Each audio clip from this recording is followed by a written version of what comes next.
Merci.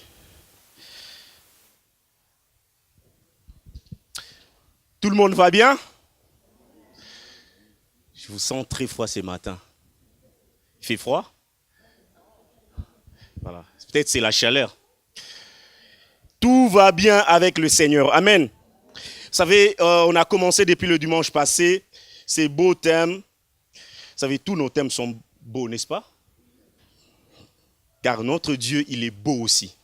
Voilà pourquoi il nous donne de bonnes choses. En lui, il n'y a que de bonnes choses. Dites Amen. Hein? Il n'y a que de bonnes choses, Zoé. La vie de Dieu. Zor a commencé avec une très belle introduction. Il nous a dit donner ces passages de Jean chapitre 10, verset 10, où Jésus est en train d'expliquer. Il est en train de dire quelque chose de fondamental pour la vie chrétienne. C'est la base même de la vie chrétienne. Il dit ceci. Le voleur ne vient que pour dérober et égorger et détruire. Moi, je suis venu afin que le brebis ait la vie et qu'elle soit dans l'abondance. Le voleur n'a qu'un seul but. Il vient avec une seule motivation, enlever la vie à tous les niveaux possibles, bien-aimés dans le Seigneur. Quand il vient, il touche l'esprit de l'homme, son âme et son corps. C'est son terrain, il peut jouer à cela, il peut détruire. Vous êtes loin d'imaginer combien, si vous donnez à l'ennemi juste une seule minute, il est capable de faire ce qu'il peut faire pendant 10 ans, dans une minute seulement. Donnez seulement à diable une minute de votre vie, vous allez voir. Il vous a cherché pendant 10 ans, il ne vous a pas eu, et un jour, vous tombez dans son couloir. Waouh! Vous allez le voir de toutes les couleurs. Vous allez entendre de tous les sons possibles parce que c'est son job. Il ne sait que faire ça, du mal, détruire. Et avec les années, il a acquis une expérience. Il est devenu spécialiste dans la destruction de l'homme. Le diable, il est mauvais. Mais Jean, cet homme de Galilée, c'est Jésus de Nazareth. Lui, il vient pour enrichir ses brebis, son peuple, en leur donnant la vie en abondance. Et alors que le voleur vient enlever la vie, appauvrir l'homme, Dieu vient, par Jésus-Christ, donner la vie, pas de n'importe quelle manière, mais en abondance. En abondance. Une vie qui coule, qui n'a pas de fin. Et Jean commence son livre de Jean par l'évangile de Jean, par ce qu'on appelle le prologue, une introduction magnifique où il exprime ses intentions. Il dit au commencement était la parole. Et la parole était avec Dieu. Et la parole était Dieu. Elle était au commencement avec Dieu. Toutes choses ont été faites par elle et rien de ce qui a été fait n'a été fait sans elle. Point. En elle était quoi? En elle était la vie et la vie était la lumière des hommes. Waouh! C'est magnifique la parole de Dieu. Lisez la parole de Dieu, étudiez la parole de Dieu. Vous allez découvrir la beauté de l'œuvre de Dieu, la beauté de la richesse qui se trouve en Dieu. En elle était la vie. L'intention première de Jean, en écrivant son évangile pour ses contemporains, il voulait qu'ils puissent croire en Jésus-Christ comme fils de Dieu et qu'en croyant en Jésus-Christ, qu'ils aient la vie. Qu'ils puissent rencontrer cet homme. C'est Jésus-Christ qui puisse croire à son évangile pour qu'il puisse avoir la vie. En Christ, en Jésus, en la parole était la vie et cette vie était la lumière des hommes. Il n'y a pas de lumière, bien-aimé, sans la vie de Dieu. Vous pouvez tout faire, mais si vous n'avez pas la vie de Dieu, vous n'allez pas voir clair. Jésus lui-même pouvait dire, dans le livre de Jean chapitre 14, verset 16, il dit « Je suis le chemin, la vérité et la vie. Et nul ne vient au Père que par moi. » La Bible nous le présente comme la porte de brebis. Si vous voulez aller plus loin, si vous voulez connaître une belle vie, bien aimé, vous devez passer par Jésus. Il est la porte de brebis. Mais quelle vie Jésus vient-il nous donner? Mais c'est quelle vie que Jésus est en train de venir nous présenter, pour nous donner? Et quelle vie peut devenir la lumière pour les hommes? Bien-aimés dans le Seigneur, ce matin, moi j'aimerais vous parler des 3 dimensions de la vie. La vie qui se décline en 3 dimensions. Dans le Nouveau Testament, il est question de la vie en 3 dimensions. La vie bios, ce que Zor nous avait parlé la fois passée. La vie psyché, ou bien psyché, et la vie zoé. La 3 dimensions. La première dimension est la bios, d'où vient le mot, comme Zor lui disait, la biologie, la science de la vie. Bios du grec, biologie, vie biologique, la vie animale ou moyen de vivre, le vivre, la vie, le bien, le matériel. Ces termes résument le mieux notre compréhension moderne de la vie, la bios. Pourtant, il est le terme le moins utilisé dans le Nouveau Testament. Il est utilisé 10 fois seulement dans le Nouveau Testament. Bios, la vie comme bios. C'est la vie, comme Zor le disait, créée. Elle se réfère toujours à la vie en termes de quantité. En termes de quantité. C'est une vie qu'on peut mesurer, une vie mesurable. Une vie qui se résume en termes d'années, de finances, de capitaux, de biens. Paul, il est en train de dire quelque chose. Pour lui, c'est lui qui écrit concernant la vie de Paul, Actes chapitre 26. Il dit quelque chose, il parle de sa vie, il dit, ma vie, de le premier temps de ma jeunesse, est connue de tous les Juifs, puisqu'il s'est passé à Jérusalem au milieu de ma nation. Il est devant Agrippa, il est en train de se défendre. Il lui dit, ma vie, c'est-à-dire la manière dont je me suis comporté dans la société, elle est connue de tout le monde, bios. C'est par exemple quand on dit quelqu'un a une bonne vie, une femme, un homme qui a une bonne vie. C'est bios, c'est ce que nous voyons. Elle fait appel à une vie qu'on peut voir, qu'on peut mesurer, qu'on peut juger, une vie d'apparence. Amen. Juste une vie d'apparence, c'est que vous voyez, c'est que vous jugez, waouh, qu'est-ce qu'il a une belle vie. Parce que vous avez vu qu'il roule avec une belle voiture, il a une belle maison, il a un bon boulot. Vous jugez juste par l'apparence, c'est que vous voyez. Ça, le grec appelait ça bios. La vie biologique nous est... Ça, c'est Lewis qui est en train de dire. Il écrit, il dit, la vie biologique nous est acquise par nature, étant sans cesse à s'anémier et à dépérir. Donc la vie biologique, la vie bios, on l'a par nature, par la naissance. Quand vous naissez, vous avez cette vie-là. Mais cette vie-là, elle est appelée à se détruire. C'est pour cela que la mort vient, elle part, elle est détruite par la maladie. Et si bien qu'elle ne peut être entretenue et régénérée que par des apports de la nature en air, eau, nourriture. C'est la bios. Il explique, cet auteur, il explique pour dire que la bios, c'est que nous avons notre corps ici, il faut l'entretenir. Si vous ne l'entretenez pas, vous connaissez la suite. La Bible ne dit pas que la bios, elle est mauvaise ou non spirituelle. La Bible n'en parle pas. Elle ne dit pas non plus que les chrétiens, les croyants, ne peuvent pas vivre sans elle. Bien-aimés dans le Seigneur, laissez-moi vous dire que la bios, elle est très importante. Il faut l'entretenir, la préserver pour Dieu. Amen. Notre vie ici, nous devons l'entretenir, la préserver pour Dieu. Car c'est par elle que Dieu passe pour accomplir ses desseins au quotidien. C'est par notre corps, par notre bios. Ce n'est pas un péché, ce corps ici. Ce n'est pas mauvais, c'est Dieu qui a créé ça. Mais nous devons l'entretenir parce que Dieu, pour atteindre d'autres personnes, il passe par nous. Par notre manière de parler, par tout ce qu'on fait. La Bible dit même que nous sommes le temple du Seigneur. Quiconque détruira ses corps sera aussi détruit. Mais Seigneur, ce corps ici n'a rien à voir avec la vie de Dieu. Non, c'est important. Ça a de la valeur à ses yeux. Amen. Il faut l'entretenir, il faut la nourrir. Et en tant que chrétien, Jean est en train de nous dire quelque chose de magnifique. Qu'est-ce que nous allons faire? Qu'est-ce qu'on peut faire avec la bios? Il est en train de dire dans 1 Jean chapitre 3, verset 17, il dit, si quelqu'un possède le bien, la vie là c'est la bios du monde, et que, voyant son frère dans le besoin, il lui ferme ses entrailles. Comment l'amour de Dieu demeure-t-il en lui?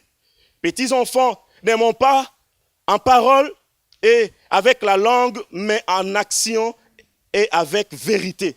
Il est en train de dire, si vous possédez la bios, le matériel, nous devons apprendre à le partager avec nos frères dans le Seigneur. Amen. Ah oui, ça, il n'y a pas beaucoup d'amen. C'est bien, j'ai tout compris. Je ne m'attendais pas à un amen, mais j'ai tout compris. Il faut apprendre à les partager, c'est la parole de Dieu. Si vous avez des biens, vous savez, il y en a, vous n'êtes pas le terminus de la bénédiction de Dieu, non. C'est dur partager. J'aime bien te dire, Vic, je t'aime.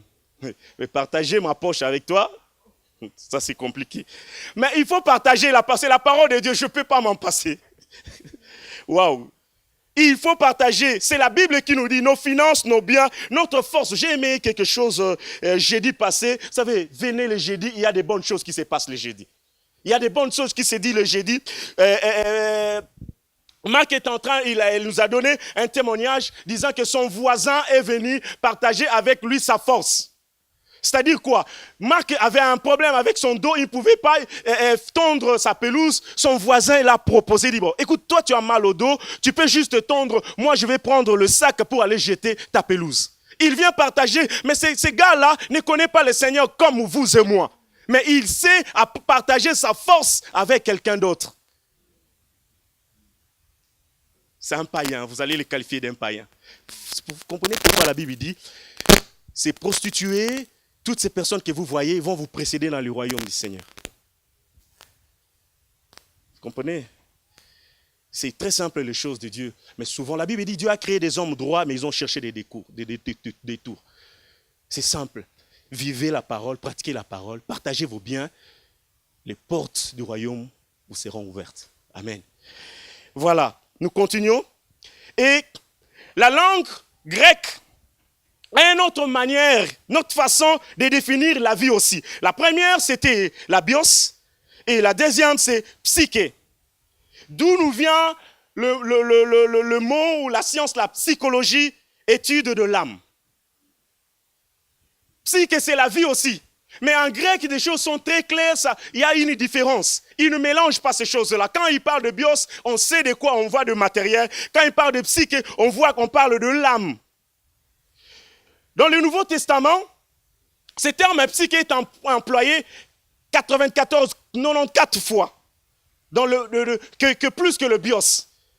Donc, bios, c'est 10 fois, et la Bible en parle dans le Nouveau Testament 94 fois concernant le psyché. La psyché, elle décrit le souffle de vie. La vie en termes de qualité de vie, mais aussi l'âme comme siège de sentiments. Quand vous êtes triste, ce n'est pas votre bios qui est triste, mais c'est votre âme qui est triste. C'est votre psyché qui est triste. Les désirs, quand vous avez des envies, dont la Bible dit les désirs, les envies, c'est dans votre psyché. Des affections, de la volonté, de l'intelligence. Vous allez les comprendre. Vous savez, tout homme a quelque part une sorte d'égoïsme en lui. On est quelque part égocentrique. On aime être cajolé, être admiré par les autres, être le centre d'attention pour les autres. On aime ça. C'est lié à notre personne humaine. À profiter de la vie des autres. C'est sentir éloigné de tout ce qui peut nous faire sentir notre petitesse. Moi, j'aime pas. J'aime pas, je sais pas qui dit. Moi, j'aime pas. J'aime bien être à côté des gens qui me louent, qui me disent oh, t'es fantastique, t'es bien. Vous n'aimez pas, vous. Tout le monde aime bien être entouré avec des gens qui te font des compliments. Vous savez, les dames aiment bien. Moi, j'aime bien un mari attentionné, qui me fait des compliments. Mais j'aime pas un mari qui me fait tout le temps des remarques. Non, t'as pas fait ça, t'as pas fait. Non, ça, on n'aime pas. Ça, c'est notre côté âme, psyché. Mais laissez-moi vous dire aussi, c'est là que la vie du péché commence. C'est là le siège du mal. Là où tout ce qui est mauvais commence, c'est dans l'âme de l'homme. Le siège du mal. C'est là où Jésus-Christ disait, si quelqu'un regarde une femme, juste le fait de regarder, tu as déjà péché. Pourquoi? Parce que dans ton âme, il s'est passé quelque chose. C'est que les autres ne voient pas. C'est le Dieu sait voir ton âme. Amen. Est-ce que je me fais comprendre? C'est le Dieu sait voir ton âme. Quand tu es au volant, tu regardes à côté, tu vois une dame qui est juste dans l'autre bande en train de monter. Tu risques de faire l'accident parce que ton âme commence à te faire waouh, tu vois qu'est-ce qu'elle est, ton âme est en train d'aller plus loin alors que tu es là devant. Oh, calme-toi, mon âme, calme-toi. Vous comprenez un peu, j'essaie un peu de vous amener à ce niveau-là pour comprendre. Matthieu écrit ce que Jésus disait dans le livre de Matthieu chapitre 15, il dit, mais ce qui sort de la bouche vient du cœur. C'est ce qui suit l'homme. Car c'est du cœur que viennent les mauvaises pensées, le meurtre, les adultères, les impudicités, les vols, les faux témoignages, les calomnies. Voilà les choses qui suivent l'homme. Mais manger sans s'être lavé les mains, cela ne suit pas l'homme. C'est merveilleux ce passage. C'est de ton âme, de ton cœur. Âme ici, c'est le cœur. Le cœur dont la Bible parle ici, ce n'est pas ces muscles géants, cet organe. Non, mais c'est ton âme, bien-aimé. C'est le siège du mal. Ce n'est pas le fait de se laver sans se laver. En fait, si vous mangez, vous ne lavez pas les mains, c'est votre corps qui sera malade. Votre bios, ce n'est pas votre âme. Amen. La vie bios décrit la vie matérielle, physique, et la vie psychique décrit la vie intérieure de chaque être humain, son cœur.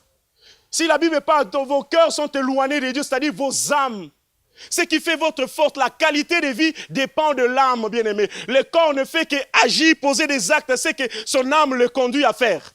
Le bios se soumet au psyché. C'est mon âme qui me dit ceci. Si vous dites, regardez un peu mes PowerPoint, c'est pas joli. C'est pas joli, mes PowerPoint. Ça, c'est mon psyché. Ça, c'est mon âme, ça. C'est mon côté sentimental. Et ça n'a rien à voir avec mon corps. Vous savez, c'est pas joli, voilà.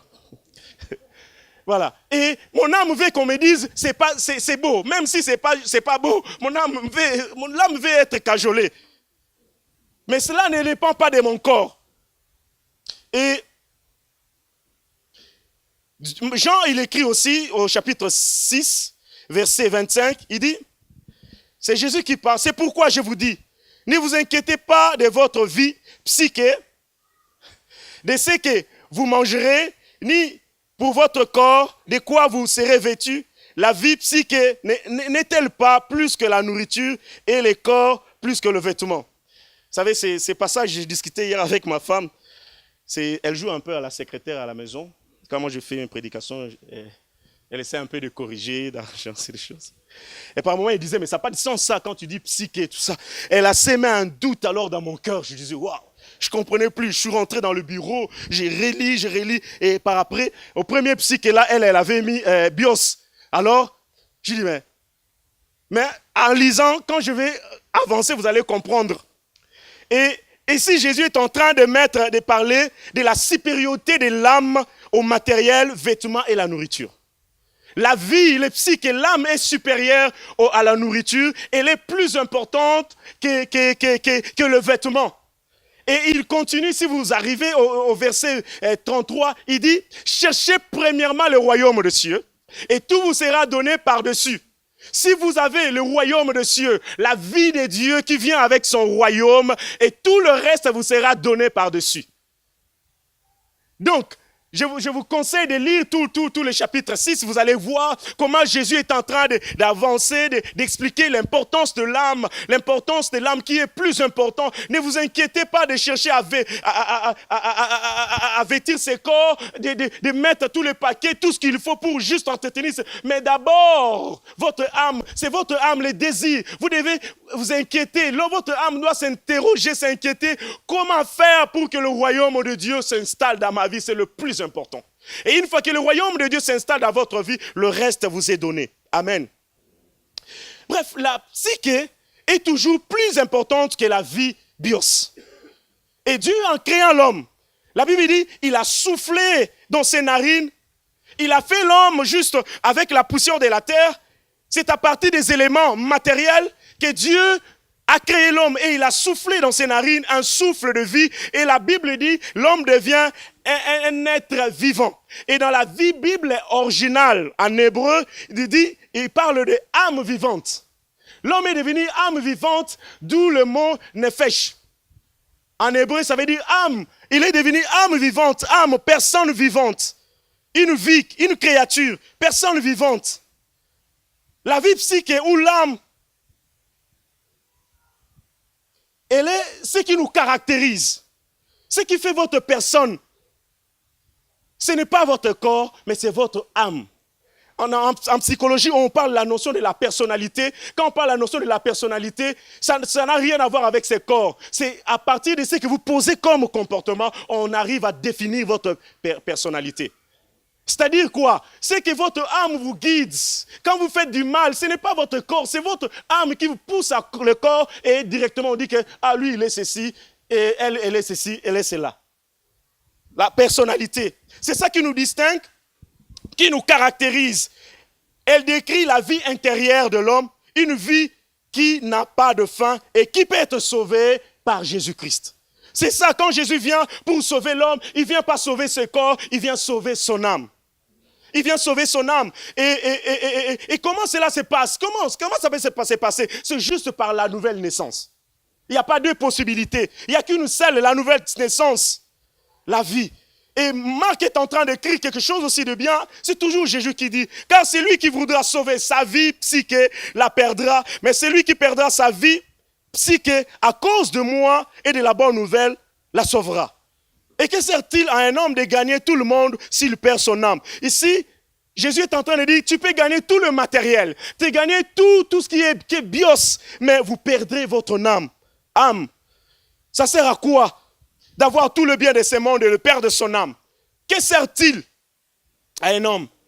Jean, il écrit encore, il dit, en vérité, je vous l'ai dit, si le grain de blé qui est tombé en terre ne meurt, il reste seul. Mais s'il meurt, il porte beaucoup de fruits. Celui qui aime sa vie psychique la perdra, et celui qui hait sa vie psychique dans ce monde la conservera pour la vie éternelle. Zoé. Amen. Pour la vie éternelle. Bien-aimés dans le Seigneur, j'aimerais lire avec vous encore 1 Jean chapitre 3. Nous avons connu l'amour et en ce qu'il a donné sa vie pour nous, nous aussi, nous devons donner notre vie pour le frère. Alors, il y a une question. Quand Jésus a donné sa vie sur la croix pour nous, de quelle vie s'agit-il? Est-ce la bios ou bien la psyché? Voilà. Jésus a donné sa vie psychique sur la croix et nous devons aussi en retour donner notre vie pour nos frères et les sœurs. Amen. Il a donné sa vie, son âme pour nous. Il est allé jusqu'au bout pour que nous puissions être sauvés. Jésus a donné sa force, sa vie d'homme en sacrifice sur la croix. Et nous devons aussi en retour renoncer à cette vie psychique. Nous devons renoncer. En fait, tous les versets que je vous ai donnés avant, c'était pour vous amener à ce niveau de renoncement, de renoncer à nous-mêmes. La mort par rapport à nous-mêmes. La mort, cette vie psychique, elle est mauvaise, bien-aimés dans le Seigneur. Quand la Bible dit nous devons mourir par nous-mêmes, c'est ça, elle parle de notre âme, d'où viennent toutes les choses mauvaises. En mourant à nous-mêmes. Mourir à soi-même, c'est perdre notre vie charnelle, notre vie dirigée par notre nature pécheresse pour la vie de Dieu. Amen. Pour la vie de Dieu. Si vous voulez continuer à être agréable à Dieu, il n'y a qu'une seule condition, mourir de soi-même et naître de nouveau. C'est la nouvelle vie. Mourir de soi-même. Adopter la marche dirigée par Dieu. Deuxièmement, mourir à soi-même, c'est abandonner notre volonté pour la volonté de Dieu. J'ai une volonté parce que j'ai une âme. Vous savez, l'âme, le bios, on l'a par naissance. Tout enfant qui naît, depuis le sang de notre maman, nous avons la bios et la psyche. Tout enfant qui naît, il a ça. Marie, mère de Jésus-Christ, elle pouvait dire, lorsque l'ange est venu lui dire, tu enfanteras un fils. Il y avait des questionnements, elle avait sa volonté en elle, mais dans le livre de Luc chapitre 1, verset 38, il dit, Marie dit, je suis la servante du Seigneur, qu'il me soit fait selon ta parole. Seigneur, je suis ta servante, j'ai ma volonté, mais je soumets ma volonté à ta volonté. Est-ce que dans cette église, il y a des gens qui acceptent de soumettre leur volonté? Bien aimé, cet exercice-là n'est pas facile. Des natures, on a une habitude, on a beaucoup de choses apprises, mais quand tu viens au Seigneur, il te dit, voilà moi ma volonté et soumets-toi. Mourir à soi-même, c'est être renouvelé dans notre intelligence, renouvellement de l'intelligence. Laisser Dieu renouveler notre manière de percevoir la vie, de faire. Romains chapitre 12, verset 2, vous connaissez le verset. Mourir à soi-même, c'est avoir le même sentiment que Christ. Avoir le sentiment de Christ en nous. Bien aimé, quand on arrive à ce niveau-là, on arrive à soumettre notre âme à la volonté de Dieu. Et pourquoi mourir à nous-mêmes? C'est parce que la vie psychique, elle est mauvaise par nature. Elle a été contaminée depuis la chute de l'homme dans le jardin d'Éden. Et l'homme a perdu. Vous savez, le souffle de Dieu que Dieu a mis en nous, c'était la meilleure des choses. C'est des choses qui nous ont aidés à s'approcher de Dieu. Quand on s'approche de Dieu, c'était ça. Mais par le péché, ça détruit cette relation. Cette relation-là a été brisée. C'est pour cela que nous avons besoin de la nouvelle naissance, bien-aimés dans le Seigneur. La vie psychique, elle est corrompue, elle est dysfonctionnelle. Elle est vouée à la mort, c'est-à-dire à une séparation éternelle avec Dieu. Si tu restes seulement dans ce niveau-là, bien-aimé, tu ne peux pas aller plus loin avec Dieu. C'est pour cela que Dieu a une solution, c'est la Zoé. Amen. C'est la Zoé. La Zoé, c'est le remède de Dieu à la chute de l'homme. Quand l'homme a perdu tous les privilèges que Dieu lui avait accordés, l'homme a perdu, l'homme est par terre. La solution de Dieu, c'était sa vie, la communiquer. Et par qui il a choisi qu'un homme, Jésus-Christ, son Fils, son unique. Par lui, par sa mort et sa résurrection, il nous donne sa vie qui est éternelle. Sa vie, que l'ennemi, vous savez, l'ennemi peut toucher à votre âme, il peut toucher à votre âme d'où il y a des maladies psychosomatiques, des maladies parce que votre âme est touchée, le corps ne va pas. Et il peut toucher à votre corps, mais il ne peut pas toucher à la Zoé. Il peut tout faire, bien-aimé dans le Seigneur. Vous savez, Job, l'ennemi est venu, il a touché à son corps, à son âme. Dieu lui a demandé même de toucher à son âme, mais la vie de Dieu qui était en Job, c'est ça qui permettait qu'il puisse continuer à croire à la victoire. La vie de Dieu, bien-aimé dans le Seigneur. Lorsque mon corps est touché, mon âme est touchée, bien-aimé, si j'ai la vie de Dieu, je suis un homme heureux. Parce que je m'en sortirai toujours. Je sais que mon Rédempteur s'élèvera. Elle se dit, je sais que mon Rédempteur s'élèvera. La Zoé, c'est le remède de Dieu. Curieusement, la Zoé, la vie de Dieu, ce terme est cité 126 fois dans le Nouveau Testament seulement. 126 fois. C'est la vie réelle, comme le disait mon frère la fois passée. C'est la vie réelle, véritable, une vie active, vigoureuse, vouée à Dieu. La plénitude absolue de la vie, l'antithèse de la mort. Si vous avez la vie, vous ne mourrez pas, quoique ce corps sera détruit. Mais votre vie, un jour, vous allez rejoindre le Seigneur. On devient éternel quand on a la vie de Dieu. Quand on acquiert la vie de Dieu, on devient un être éternel. Alléluia. La Zoé, c'est la quintessence de la vie. La crème des crèmes de la vie, bien-aimé dans le Seigneur. C'est ce qu'il y a de meilleur. Le remède contre la mort et le péché, c'est la vie qui caractérise Dieu. Et aussi la vie que Dieu veut partager avec son peuple par la nouvelle naissance. Il n'y a pas un autre moyen. Depuis la chute de l'homme, l'homme a perdu Il n'y a pas un autre moyen. La Zoé, on ne naît pas avec. On ne naît pas avec. Vous pouvez naître avec vous, on est avec la bios, la psyché, mais la Zoé, c'est par la nouvelle naissance.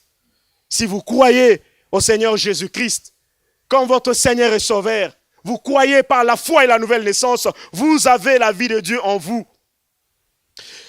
Jésus pouvait dire dans le livre de Jean, chapitre 3, il dit, en vérité, je le dis, si un homme n'est né de nouveau, n'est né d'eau et d'esprit, il ne peut entrer dans le royaume de Dieu. Ce qui est né de la chair est chair, et ce qui est né de l'esprit est esprit. Ne t'étonne pas que je t'ai dit, il faut que tu naisses, que vous naissiez de nouveau, Nicodème. Jésus lui dit, docteur de la loi, qui maîtrisait toutes ces choses. La différence entre cette dimension de la vie. Mais Jésus est en train de lui expliquer, il dit, la solution pour que tu ailles plus loin, pour que tu vives éternellement avec Dieu, c'est la nouvelle naissance. C'est alors que tu auras la Zoé de Dieu et tu vivras. Et Paul écrit aux Romains, il dit, il n'y a donc maintenant aucune condamnation pour ceux qui sont en Jésus-Christ. En effet, la loi de l'esprit de vie Zoé en Jésus-Christ m'a affranchi de la loi du péché et de la mort. On a la vie éternelle. Bien aimé, la vie éternelle commence par ici-bas.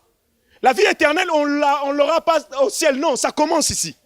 La sémence de Dieu est ici. Elle grandit jusque dans l'éternité. Alléluia. Jusque dans l'éternité. Par la mort et la résurrection de Jésus-Christ, les choses ont changé. Il est donc possible, ce qui est triste, il est donc possible de vivre et de mourir sans connaître la Zoé. Il y en a beaucoup qui meurent sans connaître la Zoé.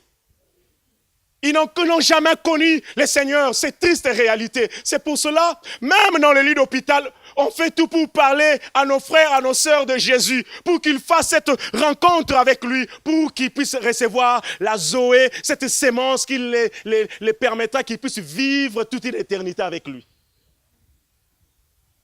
Parce qu'elle s'acquiert que par la nouvelle naissance et par la foi.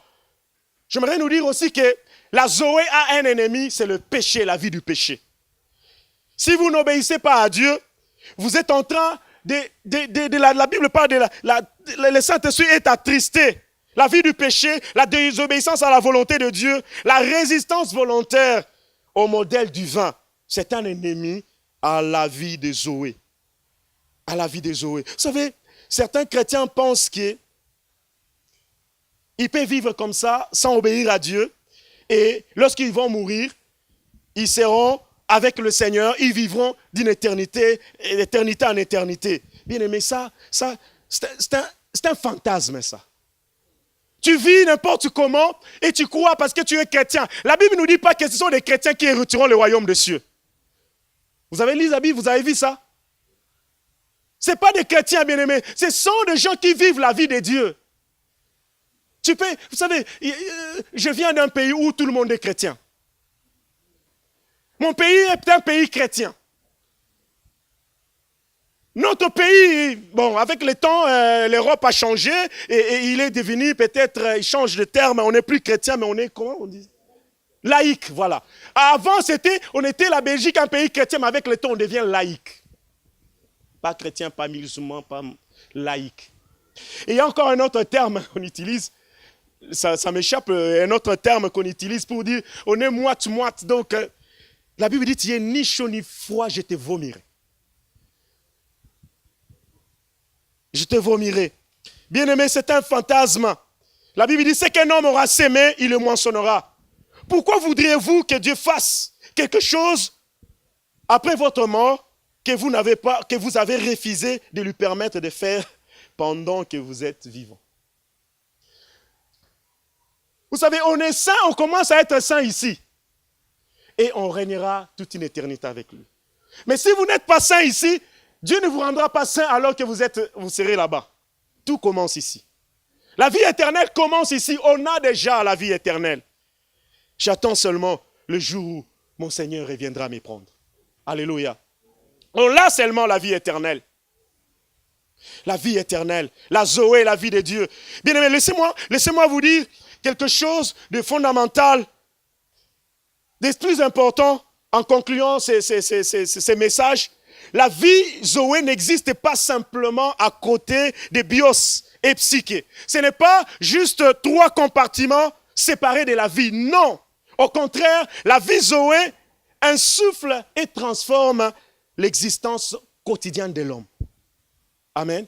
La Zoé de Dieu, c'est une vie, je suis tenté de dire, c'est l'indéfinissable qui se définit par les quotidiens.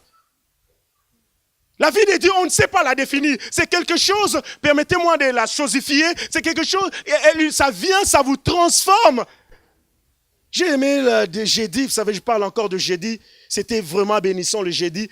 Il y a une sœur qui disait, j'ai rencontré une dame qui est musulmane et qui parle de nous, et elle dit, on est un peu différents de vous, vous êtes différents de nous.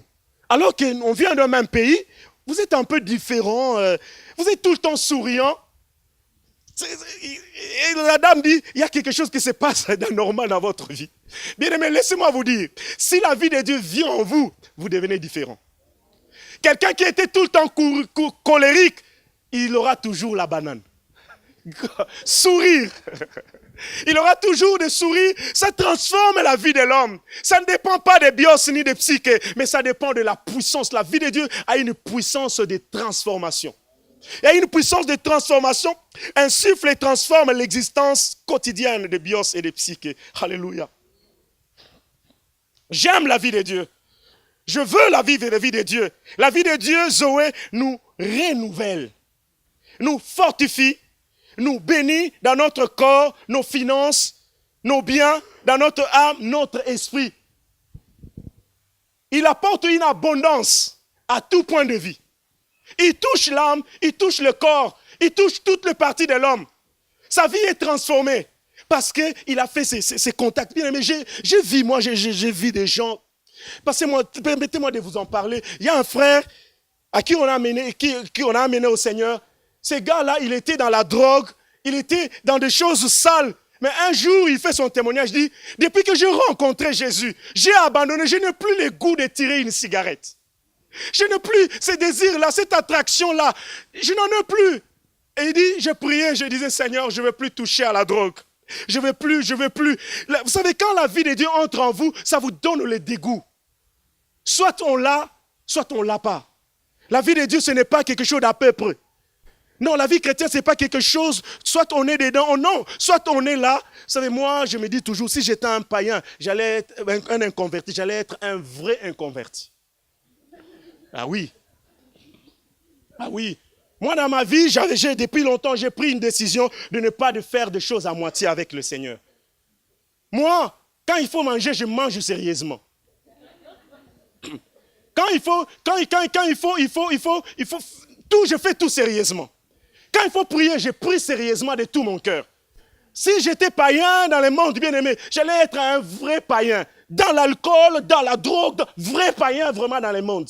À quoi ça sert d'être dans le monde à peu près et dans le Seigneur à peu près? À quoi ça sert, bien aimé, de vivre la vie de Dieu à peu près? Non, bien aimé, parce que cette vie-là, elle est abondante. Vivez la vie de Dieu dans sa totalité. C'est un défi, je vous lance, bien aimé le Seigneur. Vivez la vie de Dieu. Lisez la Bible comme des fous, parce que c'est la vie de Dieu. Je vais lire la Bible, je vais la comprendre, je vais chercher à comprendre, parce que c'est ma vie, c'est mon style de vie. Bien aimé, pourquoi vous voulez faire des choses à peu près? Non, bien aimé. Parce que quand Dieu vient vous bénir, il ne vous bénit pas à peu près. Il ne vous donne pas une petite bénédiction, non. Il vous bénit d'une manière totale, abondante. Alors, arrêtez de vivre une vie chrétienne. Tantôt tu es dans le monde, tantôt tu fais des choses dans le monde, tantôt. Mais tu es ni chaud ni froid. Attention, ça c'est la pire des positions. Hein. Si vous choisissez, bien aimé, je préfère encore dire non, moi je ne m'engage pas, que de m'engager apparemment, et de rester dans le bios, rester dans le monde, dans les choses du monde, dans le matériel, ne pas vivre la vie de Dieu. Or, la vie de Dieu, ça nous renouvelle. Elle donne un sens à toutes les formes de la vie. Et nous donne les capacités, la volonté de plaire à Dieu et d'accomplir son plan. La vie de Dieu, j'aime cette vie-là. J'aime cette vie-là. Je vais terminer par ces versets, magnifiques versets. Ces versets, je ne l'ai jamais compris comme ça. Dernièrement, je lisais ces versets où Jésus parle avec une dame. La femme samaritaine. Magnifique verset, bien-aimé. Ça m'avait révolté, ce verset ici. Jésus est en train de parler, d'expliquer quelque chose de fondamental de la vie, ce qui se passe une fois qu'on vient au contact du Seigneur. Une fois qu'on ouvre son cœur à la vie que Jésus apporte. Il dit ceci. Quiconque boit de cette eau aura encore soif. Vous comprenez? Cette femme venait chaque jour parce que sa soif elle ne pouvait pas assouvir sa soif. Chaque jour, elle venait boire. Elle avait soif, elle venait puiser. Chaque jour. Mais Jésus lui dit, mais celui qui boira de l'eau que je lui donnerai n'aura jamais soif. C'est compliqué ça. On a soif, on va toujours dans de mêmes choses, des choses qu'on a vomi hier. On va encore, on touche parce qu'on boit à la mauvaise source. Jésus vient aujourd'hui, ce matin, il se présente avec une autre eau. Ça s'appelle toujours eau. C'est comme la vie. Bios, psyché et Zoé, c'est toujours la vie. Ça s'appelle toujours l'eau. Mais l'eau qu'elle a, elle apporte, c'est l'eau qui apporte la vie et une vie différente. Qui va assouvir ta soif et te donnera plus les désirs d'aller rentrer encore dans le monde pour goûter aux choses du monde. Souvent, on vient à l'église, on est membre d'une église, mais de temps en temps, on fait un coup d'œil à l'extérieur pour voir qu'est-ce qui se passe chez le voisin, pour voir qu'est-ce qui se passe maintenant dans le top de la musique dans ce monde. Qui est numéro 1? Tout parce que tu n'as pas encore assouvi ta soif. Tu n'as pas encore trouvé ce qu'il faut. Mais ce matin, Jésus apporte une eau. Il dit, l'eau que je lui donnerai deviendra en lui une source d'eau qui jaillira. Une source d'eau, c'est-à-dire l'abondance. Il te donne juste un goût. Il te donne juste un gorgé. Voilà, tu bois, ça crée une source d'eau. Tu n'as plus besoin, bien-aimé dans le Seigneur, d'aller encore dans le monde chercher. Il se passe quelque chose, tu as l'abondance. Ça jaillira jusque dans la vie éternelle. C'est pour ça que je vous ai dit, la vie éternelle commence ici. Vous avez goûté juste un gorgé de la vie de Dieu, il vous a donné. Ça jaillit dans votre corps, ça vous transforme, ça vous renouvelle, ça vous donne à aller plus loin de l'avant. Et cette dame dit, waouh, la femme lui dit, Seigneur, donne-moi de cette eau. J'aime bien la réaction de la femme, si tout le monde dans le monde pouvait réagir comme ça. Donne-moi de cette eau, afin que je n'ai plus soif. J'en ai marre d'avoir soif des choses de ce monde, de laisser mon âme, c'est l'âme qui a soif, de laisser mon âme me diriger, que je ne vienne plus puiser ici. J'en ai marre, donne-moi de cette eau, donne-moi de cette vie, pour que ma vie se transforme. Bien-aimé, le voleur ne vient que pour voler, mais si vous goûtez à ce que Dieu apporte, ça transforme. Il y a une source d'eau vive qui vous n'avez plus les goûts d'aller dans le monde chercher. Vous n'avez plus les désirs, cet élan-là mondain qui vous pousse de mentir. Il n'y en a plus. Pour un enfant de Dieu, pour quelqu'un qui a la vie de Dieu, le péché est devenu un accident, mais ce n'est plus un style de vie. Un accident, quand vous prenez votre voiture, vous sortez, vous ne prévoyez pas de faire un accident, mais ça peut arriver. Dieu merci parce qu'il y a l'assurance. Si vous péchez, Jésus-Christ est là, vous confessez vos péchés, il vous purifie, vous continuez la route. C'est un accident, on ne prévoit pas la vie de péché, bien-aimé dans le Seigneur. Mais vous savez, il y a personne, un homme de Dieu a dit, tout acte d'adultère est quelque chose déjà bien préparé. Ce n'est pas un accident ça, c'est quelque chose déjà bien préparé, ça prend du temps, tu mûris la chose dans ton âme et puis tu y vas. Mais lorsque la vie de Dieu vient, ces désirs peuvent venir en toi. Tu vois une dame, waouh, qu'est-ce qu'elle est jolie. Mais le Saint-Esprit dit, non Carlos, ça c'est pas ton style de vie. Ah Seigneur, pardonne-moi, je continue ma route. Alléluia, je continue ma route.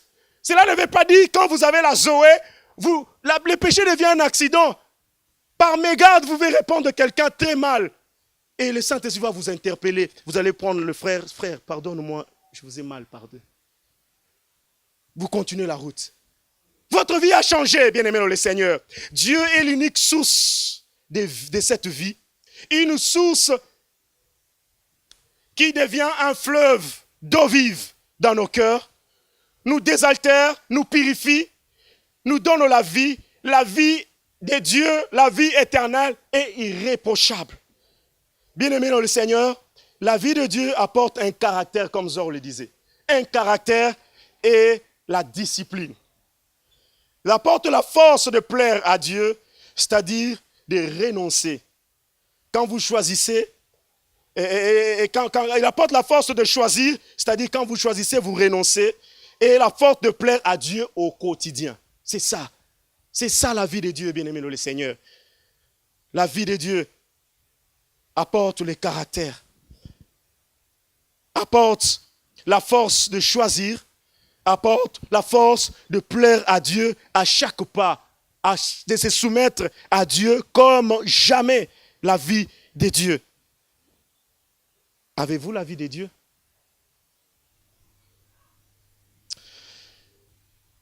Vous savez, ces matins, quand on priait, moi j'avais juste à cœur de laisser seulement, qu'on va continuer à prier seulement, répandre nos cœurs à Dieu pour dire, Seigneur, donne-nous de cette eau. Donne-nous ta vie là, ta vie là. On est fatigué.